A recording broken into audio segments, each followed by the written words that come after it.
I love sharks so much it hurts. I'll risk underwater explosions. Wow, I felt that. Ultra close shaves, and even feeding frenzies to get close to them.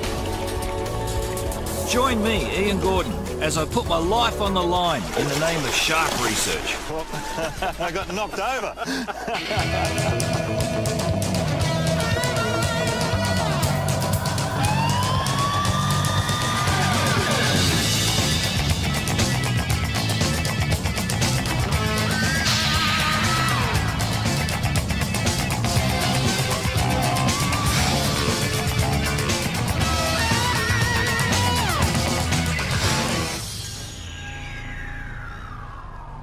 G'day, I'm Ian Gordon. As a shark researcher, I've spent the last 20 years of my life working with the world's most dangerous animals, and every encounter's a real adrenaline rush.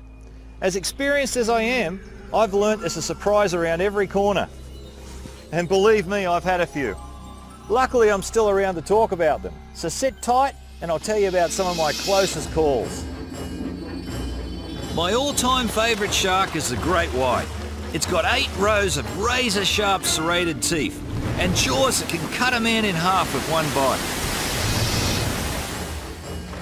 In this first story, I'm off the Neptune Islands on the south coast of Australia, where there have recently been 2 fatal attacks attributed to the great white. While everybody knows the great white's bad boy reputation, we know very little else about them. So for more than 10 years, I've been tagging these sharks trying to learn more. Here he comes. Whoa! She's probably about 2,200 to 2,300 pounds. It's a very big shark. And he's coming back around again. Here he goes. Come on, mate. Where's that number? Oh, yes. Great whites are the perfect predator. They've existed since long before T-Rex. But we probably know more about dinosaurs than we do about great white sharks. Attaching tags allows us to identify them and track where they go. But tagging them can have its moments. Coming straight at my bait. Straight at my bait. Here comes Ian, here comes Ian. And it doesn't come much closer. Have a look at that in slow motion. Here comes Ian.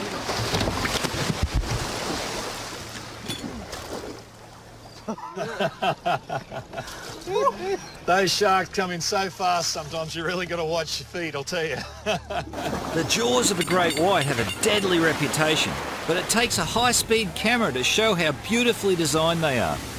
When a white shark attacks, it comes in a rush, fast enough to push its 1-ton body halfway out of the water. And it doesn't simply open its mouth and bite. At the moment of strike, the jaws actually extend forward for maximum chomp. And what a chomp!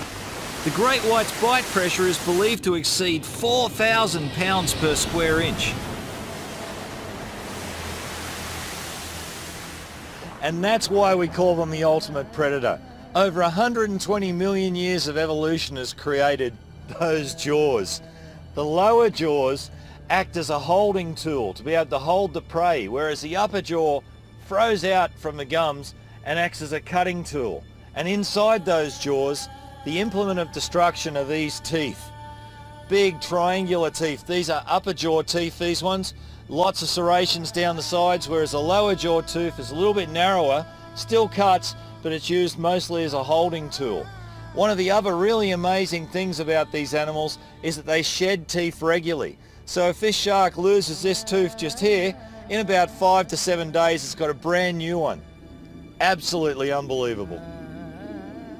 So when my research takes me into the water with them, it pays to have good protection. From the cold as well as the sharks. Time to have a bit of fun, haha.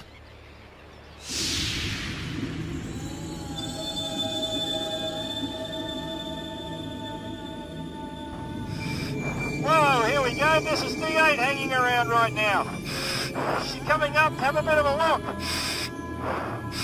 Hello, D8. How you going?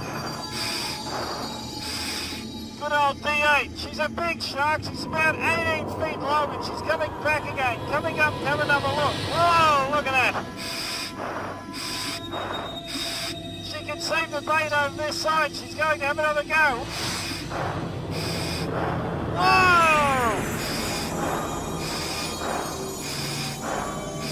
Now that's a rush.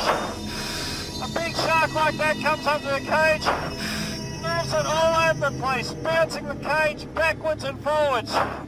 These animals are the ultimate predator. Some people would be worried about being in the water with these sharks, but these animals are my life and I love them. The more time I can spend in the water with these guys, the happier I am.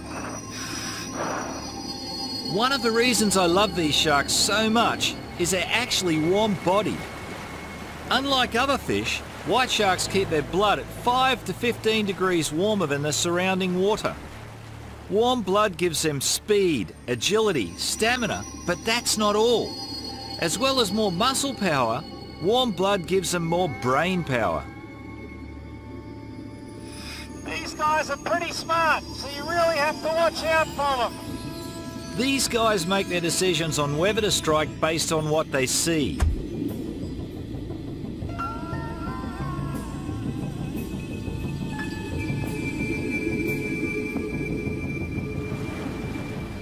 As she circles the cage, you can see her looking at me all the time, rolling her eye backwards and forwards.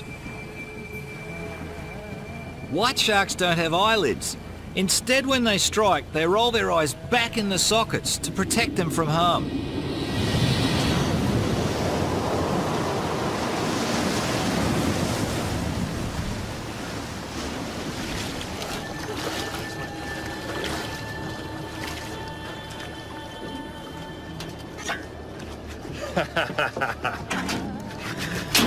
It's always good fun. The more I learn about these sharks, the closer I want to get. But getting in the water without a cage when great whites are around is taking a big risk. One of my closest calls ever came when I was testing an electronic anti-shark device. The encounter had a happy ending, but I couldn't stop thinking about those jaws and what they could do to me. But things don't always go so well. I've spent a lot of years working with some of the ocean's biggest and most fearsome sharks. And every time I spend time with them, I'm humbled. But it's often the smaller, lesser known species that can create the closest calls.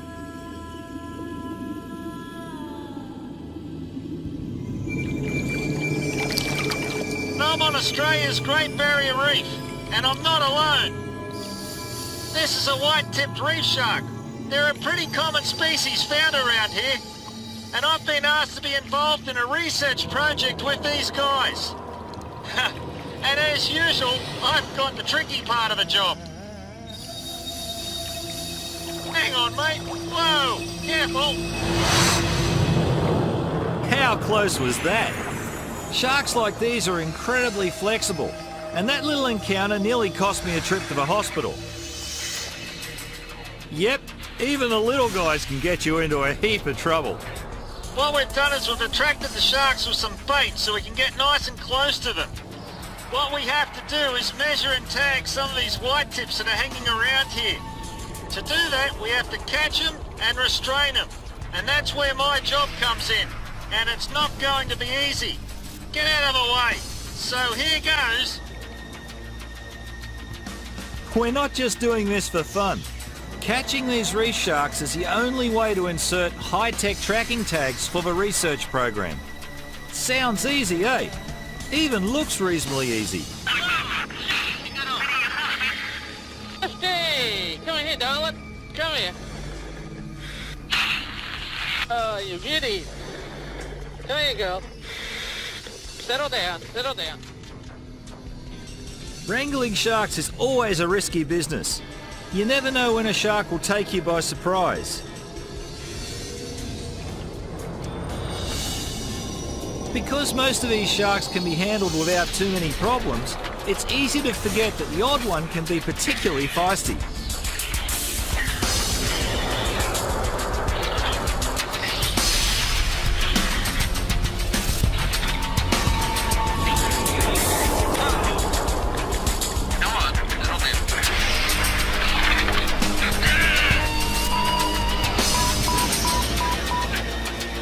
being bitten, but the key's not to panic. That could encourage the circling whalers into full-on attack.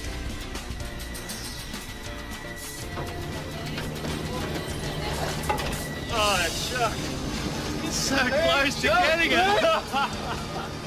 See what it did to my wetsuit? You got bit. And that is as close as you ever want to get. But sometimes it's not the sharks that present the greatest danger. In the southern Philippines, we wanted to be the first to study and film pelagic thresher sharks. But to do it required some extreme diving, including breathing nitrox instead of air, using rebreathers for complete silence, staying deep for dangerously long periods of time, and having to deal with one of the most stunning underwater experiences I've ever been subject to. Local fishermen hunt in these waters using dynamite, and they aren't too bothered by who else is nearby.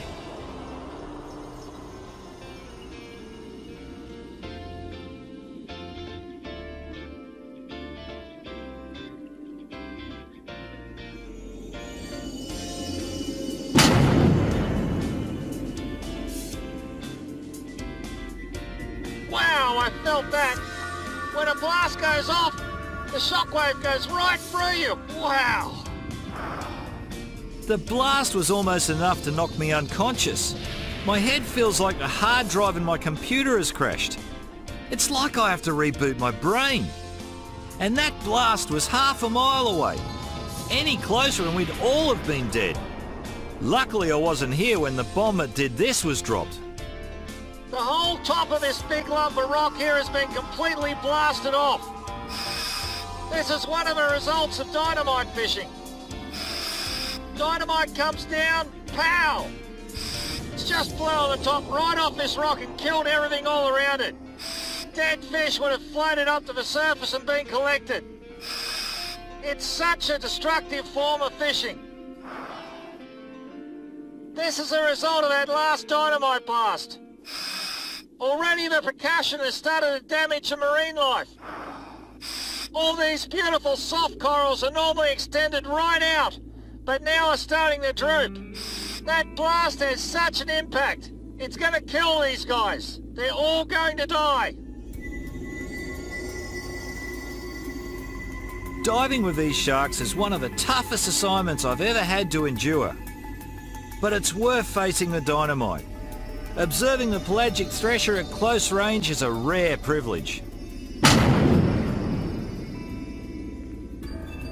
Around here, it isn't the sharks that are dangerous. I wonder what effect this explosive local method of fishing has on them, and on what's left of the other marine life at this ocean oasis. Now, from pelagic threshers to another open ocean species, the mako. This time there's no question. This is a very dangerous shark. Very dangerous indeed. We're at the Poor Knights Islands, about 12 miles off the northeast coast of New Zealand, and I'm here to find the fastest shark in the ocean. Makos can grow to over 14 feet in length and over 1,800 pounds. They have a reputation for attacking boats, and cameramen brave enough or stupid enough to get in the water with them. But I want to test a theory, and that is that they're also pretty intelligent. I've got this lovely tuna here, and what I want to do is try and hand feed it to one of these mako sharks. Now I reckon that these guys are going to be able to tell where my hand stops and where the fish starts. Very intelligent animals, they know what a fish looks like, but I don't think they've ever seen a human, so it should be interesting. So let's try it. I wouldn't suggest other people try this. I've been doing this for a while, and I know what I'm doing, I think.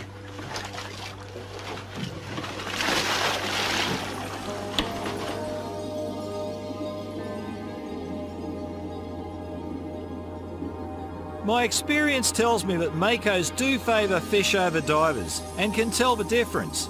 But this little guy seems to prefer neither. He also needs a lesson in oral hygiene. Those bite marks explain why he's so cautious. They probably came from a bigger mako, and for that reason I need to keep my wits about me. A bigger shark would make short work of me out here in open ocean. But this has to be a smart shark. He's already learned what's good for him and what's not. Looks like he's figured out that I'm not a threat. His acceptance of me is quite remarkable. He even lets me examine his wounds. What other predator in the wild would let you do that?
But just when we're having fun, my little mate's got nervous, and so have I.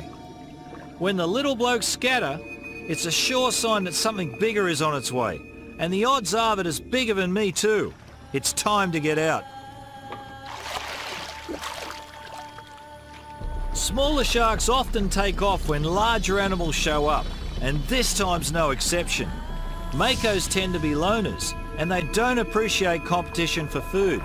And this one's looking for dinner.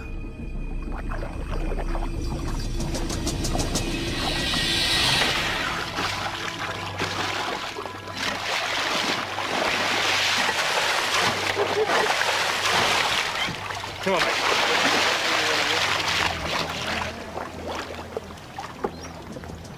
Here she comes.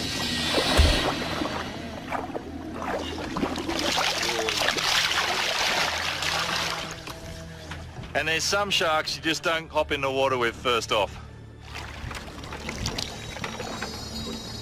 This is a beautiful female mako shark. She's probably about 8 feet long. She's been around the boat now for about the last half hour, just chewing and biting at everything.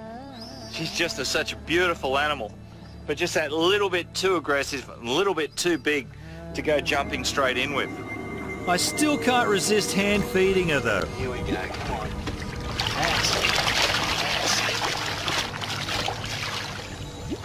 Makos are warm-bodied sharks too. That means that they have more muscle power, bigger brains, and are capable of some pretty nasty moods. Make no mistake, a shark this size would easily take my hand off.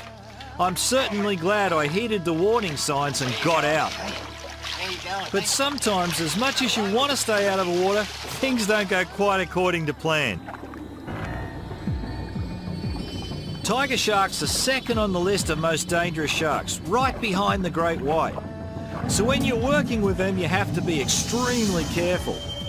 But the best laid plans couldn't prepare me for what was going to happen next. I'm up against a shark that's fighting for its freedom, and his is determined to win as I am. Luckily for me, this shark's more interested in escape than getting even. The interesting thing is that we're catching these sharks just a mile off one of the world's most popular swimming beaches, Waikiki Beach in Hawaii. I'm here with Dr. Kim Holland, one of America's leading shark researchers, to help with a tagging program. We're actually implanting high-tech tracking tags into the sharks. It's surgery at sea, and the anaesthetic doesn't involve a traditional tranquilizer. Okay, well, Kim, we can get the shark to calm down by putting it upside down like this. This is tonic immobility, isn't it? That's right. It's just one of these really strange quirks of nature that if you can get these animals upside down like this, they'll really just pass out. And we don't know why it is, but it makes life a lot easier for us. Yeah. And for the shark. Okay, so here goes the chat tag into the shark. That's just going into the abdominal cavity. Yeah, lots of room in there. We're going to sew him up and send him on his way. But not before I get into the water with him again. And this time it's on purpose. Okay, tail rope off. Yeah, I got him. Okay. Swimming away. That's a first. I'm not just doing this for a thrill. Most sharks have to swim to pass water over their gills in order to breathe. So until my mate starts swimming, I'm here to give support. If not, he could sink to the bottom and possibly die. Okay, and we're on the way down to release our tiger shark. Okay, mate, come on. See you later. That is a 6-footer, but what about a 12-footer?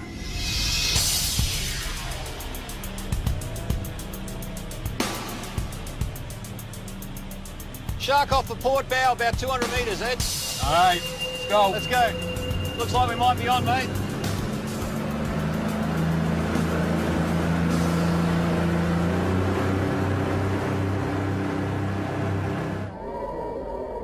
Look at this guy. Isn't he gorgeous? Oh, aren't you lovely? Lovely to look at, but tigers this size have a nasty reputation for attacking humans. During the 90s, there were 33 attacks attributed to tigers in Hawaii alone, 2 of them fatal. Getting into the water with this monster is a very dangerous thing to do indeed. But now he's preoccupied with chasing this waterlogged albatross chick. I think I'm safe.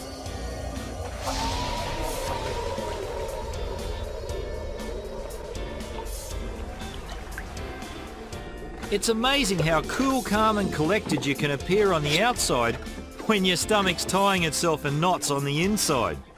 But keeping calm is the key to surviving an encounter like this. Relax and show absolutely no fear, even when you know what the animal is capable of. When a tiger shark decides to eat something, nothing will stop it. Even a turtle's big hard shell is no protection against a tiger's wide jaw and scissor action teeth. Each tooth is serrated and curves out from the centre of the jaw. All the shark has to do is shake its head to saw through muscle, bone and shell. If a tooth is lost, several others wait in line to take its place to restore the tiger's deadly bite.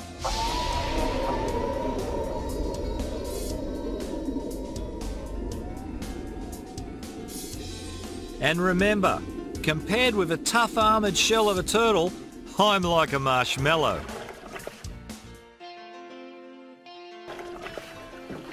Getting into the water with feeding sharks is an extremely risky business, even in shallow water. And I wouldn't recommend it to anyone. But this guy over here is concentrating on one thing and one thing only. That's eating that bird, so I reckon I'll probably be all right. Trust me, I know what I'm doing, I think.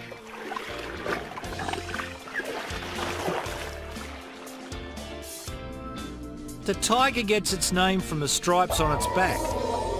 The ancient Hawaiians regard these sharks as aumakua, ancestors transformed into gods, or protective spirits. But protective is the last thing they seem up close.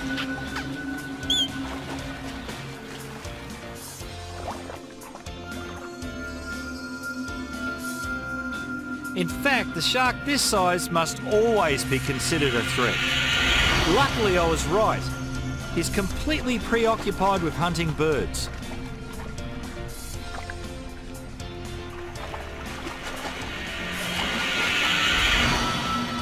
And tigers aren't the only sharks that will eat any opportunity that comes along. Tigers may have a fierce reputation, but oceanic whitetips are without a doubt the shark that scares me the most. And for good reason. They've been blamed for hundreds of deaths of sailors and downed aviators, especially during World War II. When you're out of sight of land, these sharks are your worst nightmare. I've always wanted to dive with them, but it's a risky job that my crew and I are not going to take lightly. If that sausage goes off or that clenched fist goes up, 2 people out of the water as fast as possible. I don't think there's any need for a safety diver to be kitted up with scuba, but I think as long as there's a pair of fins and a mask handy that we can just race out and have assistance if needed. But remember that as soon as you introduce another person to the water, you're potentially going to compound the danger. With these guys, it's an absolute liability. And you have to be aware of that. You know, if you can't go jumping in like other sharks with these guys. If these guys are fully racked up, you know, it's a serious problem. And if you go introducing another diver, he's not a safety diver. He's a lamb to the slaughter. With words of wisdom like that, sometimes I begin to question my own sanity. I'm off Kona in Hawaii to test the latest in shark technology. I want to see if electronic shark deterrents work on this species. And what a shark to test it on. This oceanic white tip is about 8 feet long, big enough to make a mess of me in a few seconds. And you can bet it's already crossed his mind.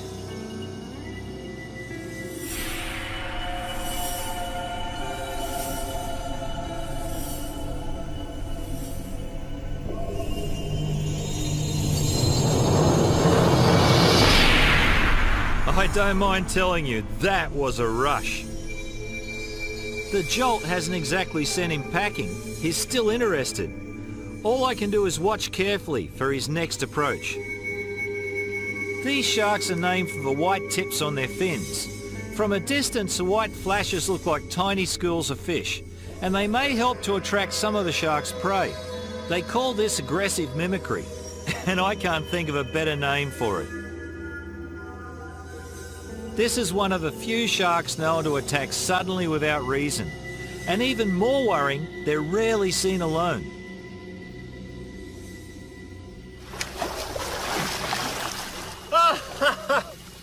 Oh, that's a great animal. That has got to be one of the meanest looking sharks up close. They make me so nervous. They are, without a doubt, the top order predator in the ocean, especially, that's only one. Imagine when you got 2 or 3 around. I even had to give him a little bit of a zap with the electric on the pole once, and all that does is create a very small electrical field. It doesn't electrocute the shark, it jams some of the sensory organs around the nose. And he noticed it straight off, which is a good indication that these guys are sensitive to this sort of pod type technology. So that's a really good thing. What a buzz! But there's more to come. The secret to finding oceanic white tips is finding pilot whales. The sharks and the whales almost always seem to travel together. Pilot whales are actually a large species of dolphin. Now, most people think that if there are dolphins about, you're safe from sharks, but that's not true at all. In fact, the opposite is more often the reality. In this case, they both hunt squid. But while the sharks rely on their senses of vision and smell, whales also use echolocation. It's likely that the sharks shadow the whales to take advantage of a whale's echolocation sense. But unlike the pilot whales, the oceanic white tips are extremely opportunistic in their feeding. That means they'll eat pretty much anything, including me. And they have absolutely no fear. Once they see you, they will turn and they'll just keep coming and coming until they're just inches away.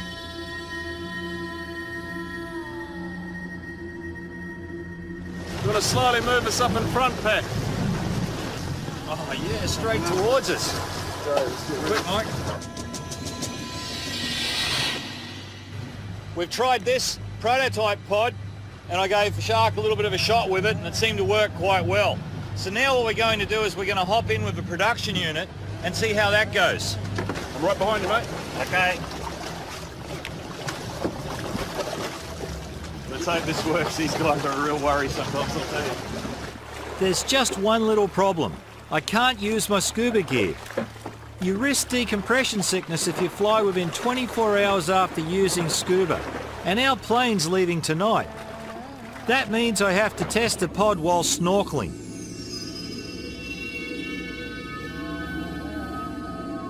The burley has excited him, and we know that the pod doesn't always stop sharks once they're in feeding mode. But the big unknown is whether any other sharks will show up.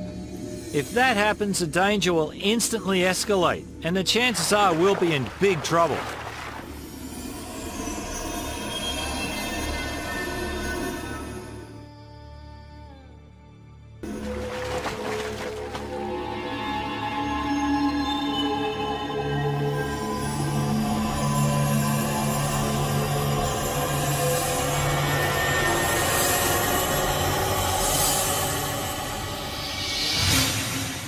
That was almost too close.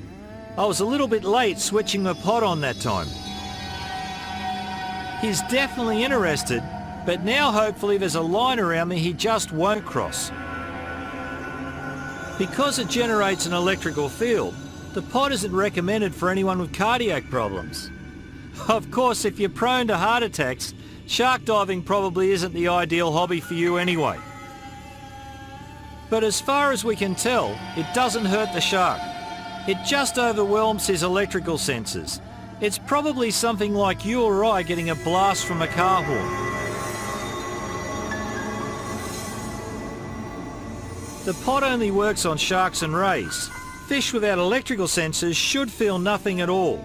And it's certainly not enough to scare this guy off.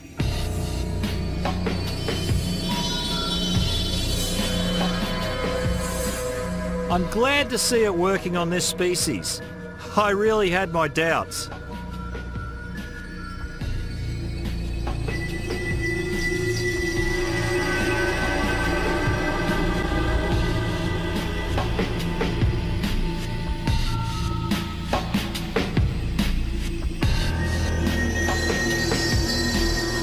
Touching this amazing shark was one of the biggest buzzes of my life. I certainly wouldn't suggest that anyone else try this, and I'm not going to push my luck. It's time to call it quits.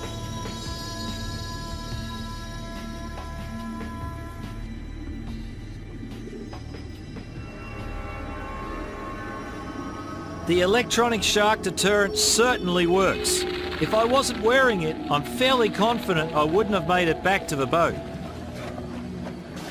Well, that was fun. Well done. Yeah, mate. There's no question that the old pod works. The pod unit seems to work quite well on these guys, which is good news. That's really great stuff. If it works on these guys, I can see a lot more high-risk divers like me using the pod in their work. But the most exciting application for this technology could be helping those who don't plan on being in the water. Fitting shark pods in life jackets.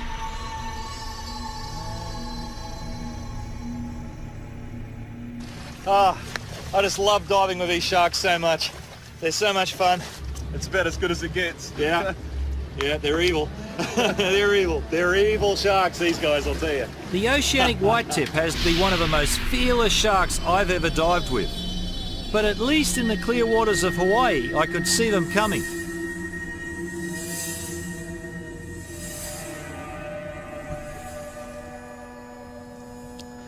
Diving in freezing cold water with less than 4-foot visibility on the edge of a 6,000-foot canyon seems scary enough. But add to that the possibility of great white sharks in the area and the huge and dangerous six-gill, along with the 2,000-pound monsters that I'm looking for, and wow! We're out on the edge of the Monterey Canyon off the Californian coast. And I'm here to see a very rare fish, the giant prickly shark. For a few days each year, they come to one spot, and to find out why, we have to catch and tag them. Easier said than done when they can weigh more than a car. Keep pulling.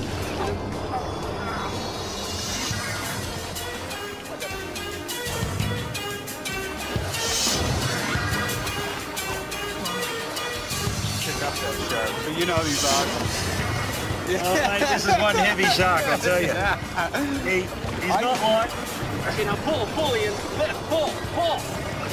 Researching these sharks on the surface is hard enough, but I also want to get down and try to find them in their own territory. But that's generally so deep it's out of range of any diver. Except for here and now. For a couple of hours each morning, they come up from the depths onto the edge of Monterey Canyon. And that's within diving range. Just. 95, 99, 101. I've got to tell you, I'm more than a little nervous about this dive. But the chance to meet a prickly shark in the wild is just too much to resist.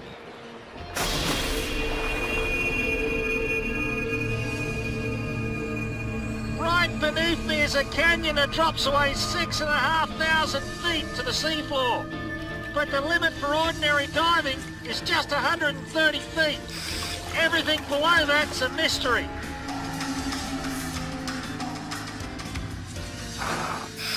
Here we are in our depth limit, and I can't even see my own fins.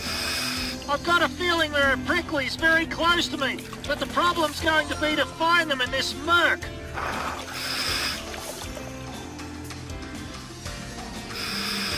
I'm running out of time. If I stay down much longer, my blood will absorb a critical amount of nitrogen gas from the air I'm breathing. As the pressure decreases on my way up, that gas will form bubbles in my blood. That's the bends. It's not only extremely painful, it can also be lethal. And that's not in my contract.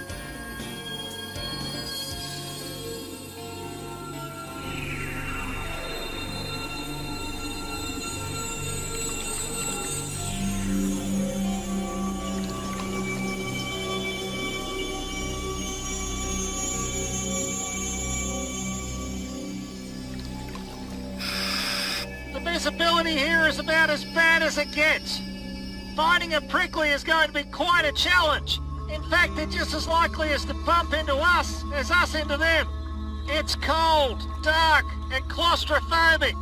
It really makes you feel uneasy, especially when you're talking about bumping into a 1,000-pound shark. And there may be the odd 6-gill or great white also. You've really got to keep your eyes open. Although seeing anything in this murk would be quite a challenge.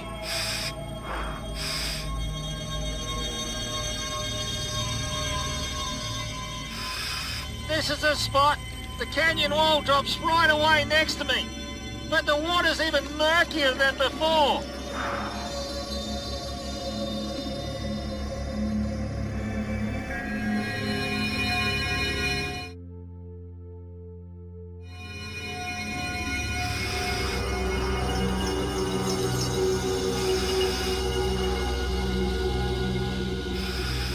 I've got to keep moving and cover as much ground as I can. I've only got 10 minutes at this depth. Then I have to go back to the surface.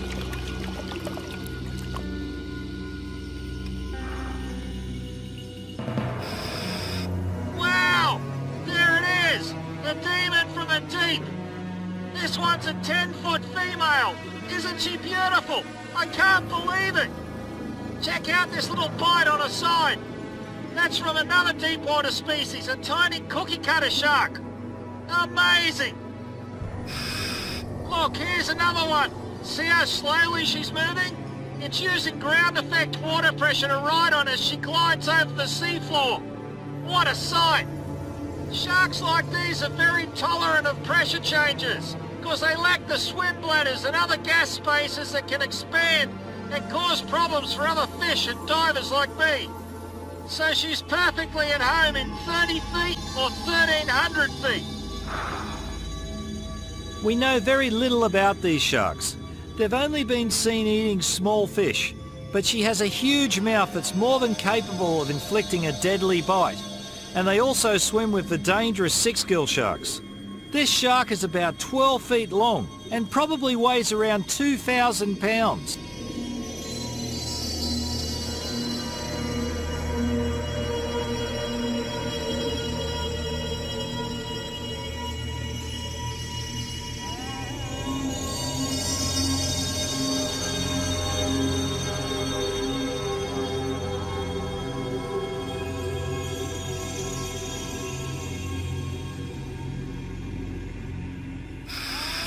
Time goes so fast, I can't believe it. I'm already down to my last 2 minutes of bottom time. One last look, and then I'm afraid it's back to the surface.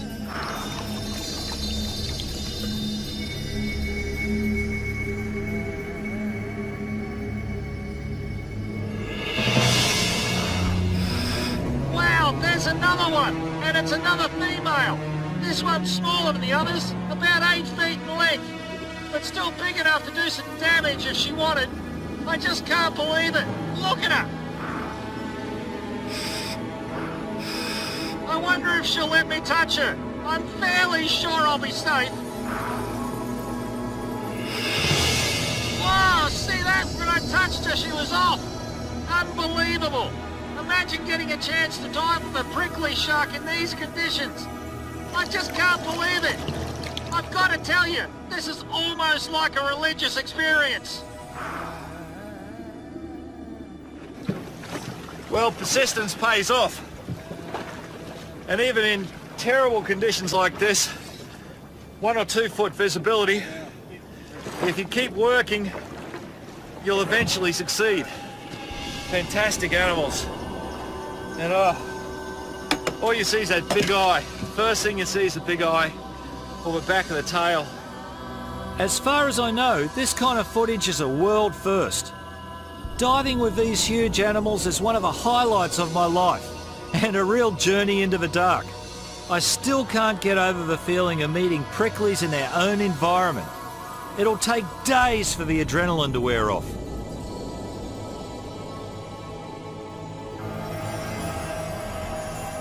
After a couple of decades of doing this sort of stuff, there's one thing that I know for sure.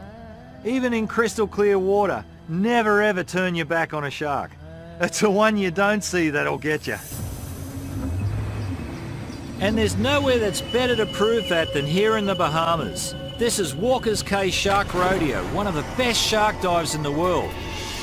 There are maybe 60 to 80 Caribbean and blacktip reef sharks circling and feeding. Wow, how close was that? That Caribbean reef targeted me from right up at the top of this pack of feeding sharks. That's the trouble when there's a lot of sharks around. But generally these guys won't bite unless you harass them. Check this out. Part of the chum has broken away and is being carried around by the feeding sharks. Cameraman Mike is right in the middle. You'd think there'd be trouble. But he remains calm, and even when mouthed, he doesn't react. Keep the camera going, Mike. Keep that camera going. It may look like a frenzy, but the sharks are only biting the food. As long as you don't panic and remain calm, you can even walk away from situations like this. If you see a shark and turn and run, the shark will either sense your fear and give chase, or maybe he'll think that you've got food and also give chase. So rule number 1. Never run from a shark. Back away in a slow and controlled manner, but always keep your eyes on the animal. That's a good theory with sharks like these 6 to 8 foot Caribbean and blacktips. But what about public enemy number 3, the bull shark? While it's third on the list of the most dangerous sharks, when it comes to fatalities, the bull kills more of its human victims than any other shark.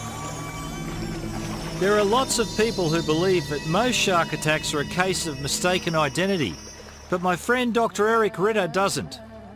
He thinks that sharks are far too intelligent to make silly mistakes like that, and he's brought me here to the Bahamas to help prove it. We're going to wade out to our waists and place fish heads, food scraps and blood in the water around our legs. Eric says the sharks will be able to tell the difference between our legs and feet and the food. It's a test for the sharks and a big test of our nerve. Eric's also keen to reinforce what we've learned before. Staying calm has a lot to do with being safe.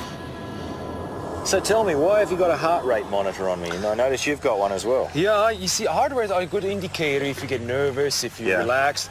You know, and it's much easier to work with these big sharks, you know, to see where your heart is or your stage of nervousness. Because anything's going to raise someone's heart rate like a 9-foot bull shark, mate, in knee-deep water. Look at this guy, I mean, yeah, Just to make things worse, I can't help trying a hand feed. Please don't ever attempt to do this. It's extremely dangerous, but it helps to illustrate the point that Eric's trying to make. Sharks have a far greater ability to discriminate than we've ever given them credit for.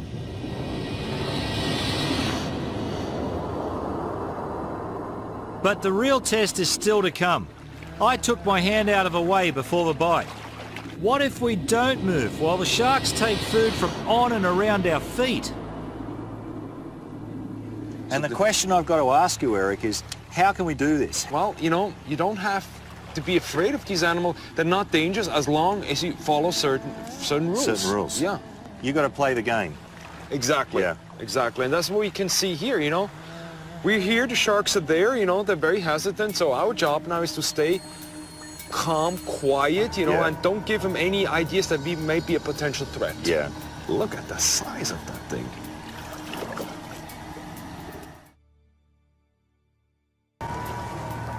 $83. 67. You got 3 bull sharks in there.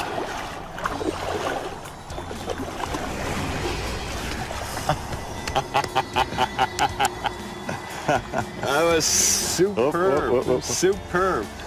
Oh my God. Wasn't that great? How's your heart rate now? 74.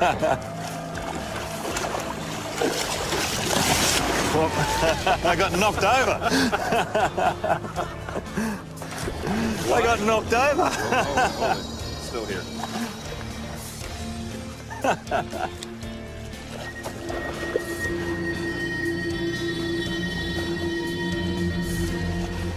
Now this is what I call amazing. We've got 5 or 6 3-metre, 9-10 foot long bull sharks right behind us. They've actually hit Eric and I in our legs and moved us backwards, our entire body weight. What do you reckon about that? I don't know. That's great.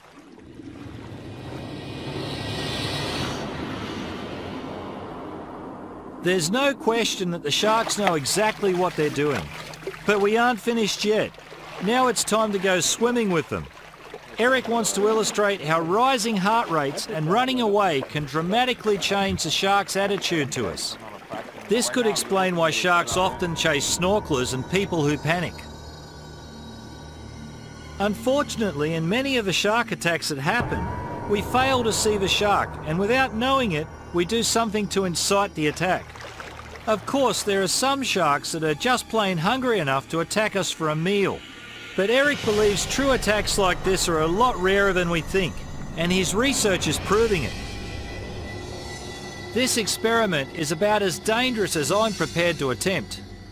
As we hold our breath, our pulse rates begin to go up. You can see the circling sharks coming in closer, but not a lot. Just heart rates rising doesn't seem to really bring them in.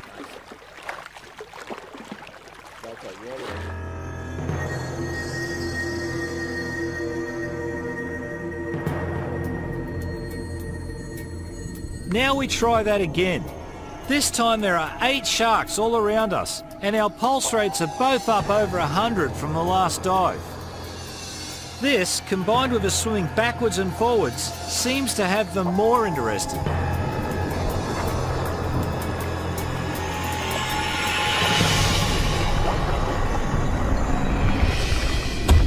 They're all over us, but as long as we remain cool, they don't attack. I can't believe it. I'm still alive, and I had Eric's understanding of these sharks to thank for it. They clearly need another stimulus to bite us.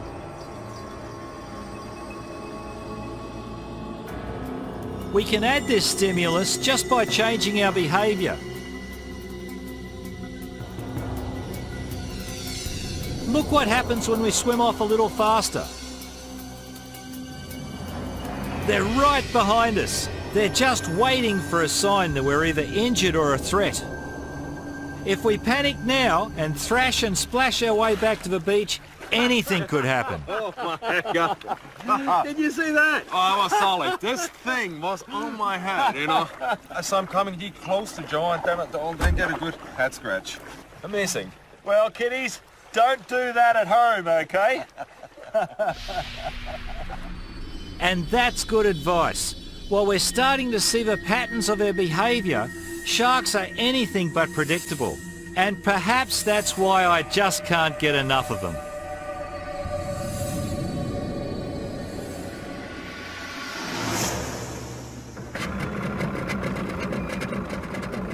Well, that's about all the adrenaline I can deliver this time. How can you top that, you're wondering? Well, there's about 450 different species of sharks, and I've only dived with about 6 of them. I'll keep you posted. So many sharks, so little time.